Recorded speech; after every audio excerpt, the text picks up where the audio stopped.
Guys, don't buy this one. To pedal puller, gamit nyo para sa pedal dito. Yan, ito yung gadget na pangtanggal ng pedal at pati yung kabila. So pedal puller, dito nilalagay yan. So itong mga pedal puller na ito, huwag kayong bibili nito, palpak to. So madali ma-lost thread yan, oh.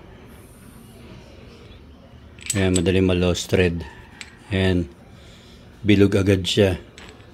So hindi pa yung heavy duty. So may sinubukan ako ibang item sa ibang pedal puller na bili ko. Ito online.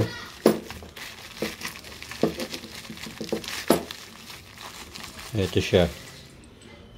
Ayan. So stainless siya.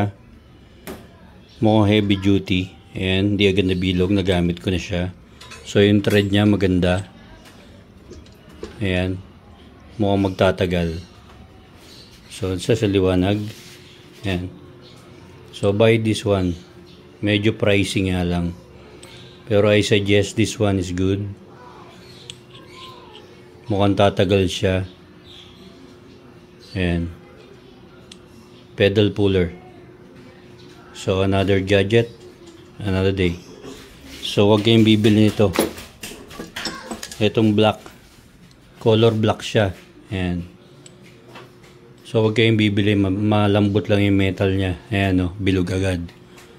So lost thread agad. Ayan, oh. Tignan niyo naman yung thread, nawala na agad kumpara niya dito. So I think cheap to. Nasubukan ko na 2 times. Ayan. So dalawa na nga yung nabili ko. Ayan. Yung pangalawa ganun rin. Ayan, oh, lost thread na rin siya. So naupod yung thread. So tama naman yung paggamit ko. Ayan, dalawa na siya. Pero waste of money. Ubus pera nyo. So dito na lang kayo. So ito mas yung stainless, I think tatagal to at magagamit nyo na maayos.